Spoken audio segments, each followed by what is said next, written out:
She thought I'd stick around while she took a break to explore her options, until she came home to find a moving truck, a sold sign in the yard, and a text saying, "Good luck with that." My name's Mark, and I've been with my wife, Sarah, for about 12 years. We met during our college days at the University of Texas in Austin. I was studying engineering, and she was into graphic design. We clicked instantly, bonding over our love for live music and Tex-Mex food. After graduating, we decided to stay in Austin. I landed a job with a tech startup, and she started working with a local design firm. Life was good. About 5 years into our marriage, we bought a modest house in the suburbs. It wasn't anything fancy, but it was ours. We spent weekends fixing it up, painting walls, and planting a small garden in the backyard. Those were some of the happiest times of my life. Fast forward to last year.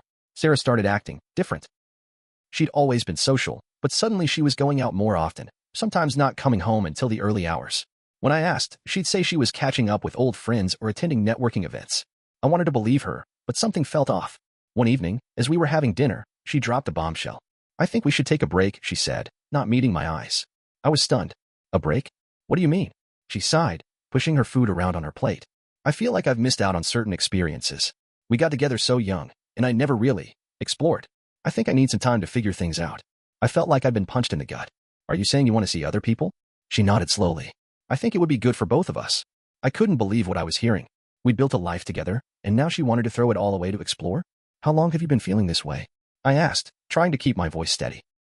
"A few months," she admitted. I didn't know how to bring it up. I stood up, unable to finish my meal. "I need some air." I spent that night driving around Austin, memories flooding back with every street I passed. The coffee shop where we had our first date, the park where I proposed, the little taco stand we frequented on lazy Sundays. How did we get here? The next few days were a blur. Sarah packed a bag and moved in with a friend downtown. I was left alone in our house, surrounded by reminders of our life together. I couldn't eat, couldn't sleep. My mind was a whirlwind of emotions. Then, a thought struck me.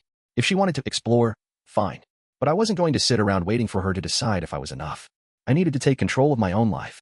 I contacted a real estate agent and put our house on the market. It sold faster than I expected, thanks to Austin's booming housing market.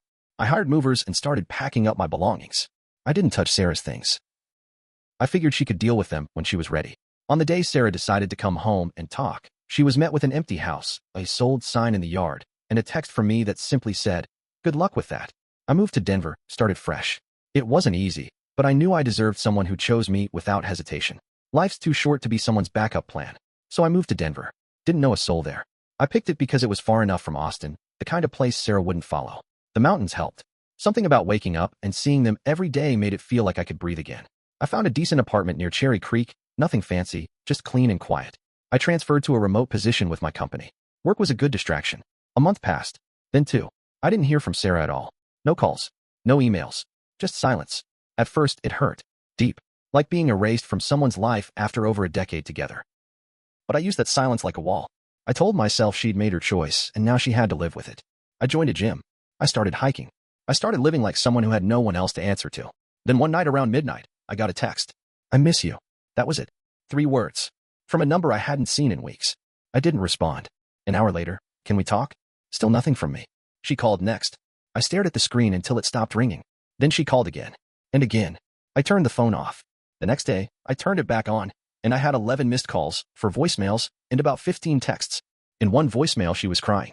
Said she was sorry. That she was confused. That she'd made a huge mistake. That she thought she was doing what was best for her, but now she sees how selfish it was. She begged me to call. I didn't. A week later, I got a message from a mutual friend, Jen. She was one of those people who always tried to stay neutral, never taking sides. She said Sarah wasn't doing well. That she was having panic attacks. That she hadn't really explored anything. She was just alone.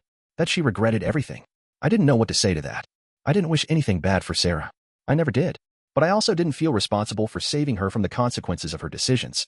Then came the twist. About 2 months after I'd moved to Denver, I started getting strange messages from unknown numbers. "You should know what she's really been doing. She lied to you, man. She wasn't alone."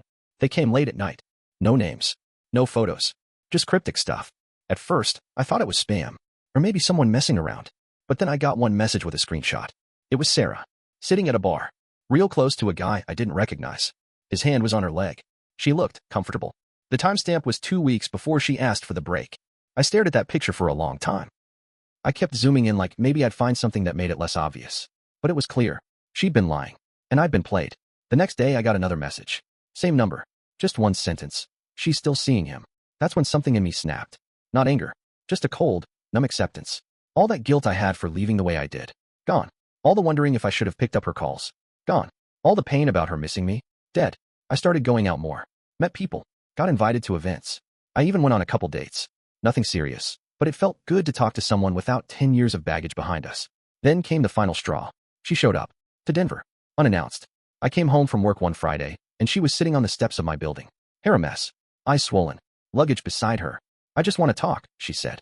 Her voice was soft, like she was afraid I'd vanish if she spoke too loud. I didn't say anything. Just walked past her and unlocked the door. She followed me up. Inside my apartment, she looked around like she was trying to find traces of me she could still hold on to. She stood in the living room like it hurt her to see me living without her. I made a mistake, she said. I thought I needed space, but I just needed to grow. And I should have grown with you. I looked at her. Really looked. For the first time in a long time, she didn't look like my wife. She looked like someone I used to know. I saw the photo, I said. She blinked. Her face froze. The bar. The guy. 2 weeks before your little break. Her mouth opened, but nothing came out. You don't get to rewrite what happened, Sarah. You made your choice. And I made mine. She broke down, sat on the floor and cried. Whispered that she was lonely, that it wasn't serious, that she just wanted to feel something. I let her cry. I didn't say much. Not yet anyway. And I still haven't told her something I found out just days before she showed up, something that could change everything again. But I'll save that for later. She stayed on the floor for a while. I didn't ask her to get up. I didn't comfort her.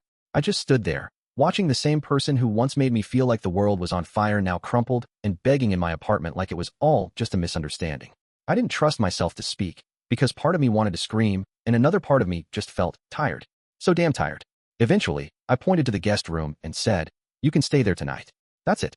She nodded without looking up and dragged her bag into the room. She didn't ask for more. I didn't offer.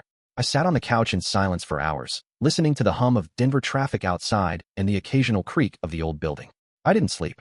The next morning, I woke up to the smell of coffee. She was in the kitchen, looking like she belonged there again. But she didn't. It felt off. Fake. Like a rerun of a show I used to like but outgrew. She tried to talk. Tried to explain. Told me how things weren't what they looked like. Said the guy in the photo was someone from her firm. They got close, and she thought maybe he was what she was looking for, but then she realized it was just escape. Nothing real. She said it fizzled out quickly. Claimed she ended it before she ever left Austin. I asked why she didn't just tell me that instead of lying to my face and saying she needed time to find herself. She said she was scared. That if she told the truth, she'd lose me forever. I didn't respond. Because here's the twist. I already knew who the guy was. He wasn't just some coworker. He was married. With 2 kids. And his wife, Lauren, is the one who'd been sending me the anonymous messages. She found my number through old Christmas cards Sarah sent them with both our names on them. She figured something was going on when her husband started working late, a little too often, and found Sarah's name in his call logs. She confronted him. He admitted it. Told her Sarah had said she was in an open marriage. I had the screenshots, the texts, the emails. I even had a voice recording Lauren made when she confronted him. His voice sang. She told me her husband was okay with it. So I told Sarah I knew. Every detail. I watched the color drain from her face like I'd flipped a switch. She didn't try to deny it. Not this time. She just sat down, hands in her lap, and whispered, "I didn't think you'd ever find out." I laughed. Cold and flat. That's the problem. You counted on me never knowing. She started crying again. Said she was messed up. That she wanted to feel wanted. That she hated who she became. She asked if I could ever forgive her. I asked her what she would do if I had done what she did. If I'd lied, cheated, then cried my way back in. She didn't answer. Just cried harder. Then came the second twist. While she was staying with her friend in Austin during our so-called break, she wasn't just seeing that guy. She was seeing someone else too. A third person. Not romantic. A therapist. Because apparently, she'd been having panic attacks for months before asking for the break. She didn't tell me because, as she said, I didn't want to be your problem. But here's where it gets even more messed up. This therapist? He reached out to me. He sent me an email. Professional. Polite. But direct. Said he couldn't share client details, obviously, but that I should know she was in crisis. That he was worried she might harm herself. That maybe I shouldn't push her away so fast. I felt trapped. I was angry. Hurt. Betrayed. But now there was guilt. And concern. And the weight of 12 years crashing back down on me. I didn't want her dead. I just wanted her out of my life.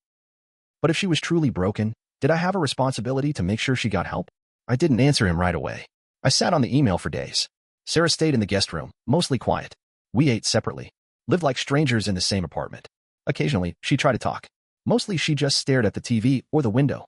Then one night, she walked into the living room with her bags packed. "I'm leaving," she said. I didn't ask where. I didn't stop her. I just nodded. But before she walked out the door, she turned to me and said something that's still sitting heavy in my chest. "I'm pregnant."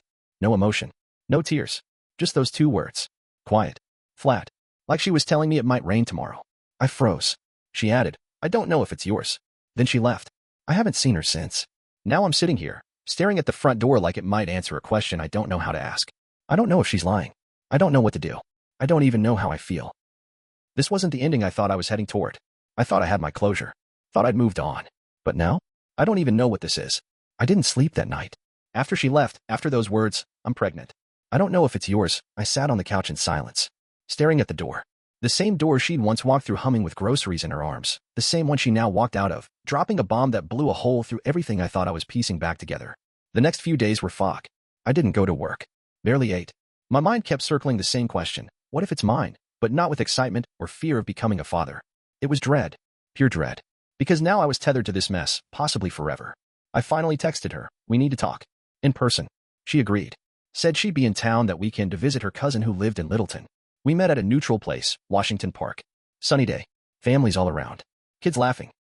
Dogs chasing frisbees. The world didn't care that mine was falling apart. She looked tired. Not makeup tired, but soul-deep tired. Her eyes were red. Her clothes hung a little looser. She wasn't the Sarah I remembered. Maybe she hadn't been for a long time. We sat on a bench, barely looking at each other. I got to the point. Are you keeping it? She nodded. Yes. Do you know who the father is? She paused. Not yet. I'll do the test when I can. I swallowed hard. Why'd you tell me like that? Just drop it and walk out. Her eyes welled up. Because I didn't want to manipulate you. I just thought you should know. But I didn't expect you to want to deal with me anymore. And I wouldn't blame you. I asked the one question I'd been scared to ask. Did you love him? She looked at the grass and whispered, no. But I wanted to. I needed to feel something, anything. I snapped. So you blew up our life for a feeling? You cheated because you were bored? That's what this was. People walking nearby turned their heads. I didn't care. She started crying. I was losing myself. I didn't know how to say I needed help. You were always so stable. I felt like I was falling, and you didn't even see it. I stood up. You never gave me a chance. You made me the villain in your head and then punished me for it. She wiped her face. I know. Then came the breaking point. The major crack. The real confession. Not about the affair. Not about the baby. But about what she'd hidden all these years. I tried to leave you years ago. Right after your dad died, she said. That hit me like a punch in the chest. She continued, voice shaking. I was going to. I had my bags packed.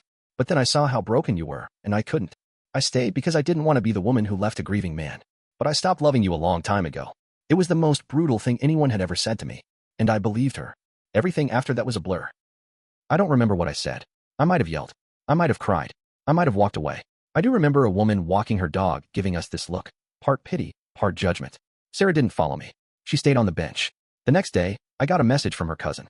I know it's not my place, but Sarah isn't okay. She's spiraling. Please don't hate her. I didn't answer. A week later, she sent me the paternity results. It wasn't mine. I stared at the PDF she forwarded and felt relief. Not joy, not satisfaction. Just this heavy weight slide off my chest. I wasn't free, but I wasn't trapped either. I didn't respond to her message. I didn't call. I didn't text. There was nothing left to say. A few months passed. I kept living. Slowly. One step at a time. I went back to work. Took a trip. Met new people. I even started dating again. Nothing serious, but real connections. I learned to enjoy silence again. To cook for one without sadness. To make peace with the quiet. Jen, our old mutual friend, messaged me recently. Said Sarah moved back in with her mom in San Antonio. That she had the baby. A girl. That she's trying to get her life back together. I didn't ask for pictures. I didn't ask anything. I forgave her. Not because she deserved it, but because I needed to let go of the weight. Anger is heavy. It eats you from the inside if you let it live too long. Sometimes I still think about the early days. The laughter, the plans, the inside jokes. I wonder how two people who once loved each other so deeply could become strangers. But I also know this. People change. Sometimes in ways we can't predict, sometimes in ways we refuse to see until it's too late. Sarah and I never spoke again after the test results. She found her path. I found mine. We both carry scars, but only one of us tried to burn the bridge down with both of us on it. I made it out. Barely, but I made it. Now, when I walk through Denver and feel the mountain wind on my face, I know I'm alive, not whole, not perfect, but free. And that's enough.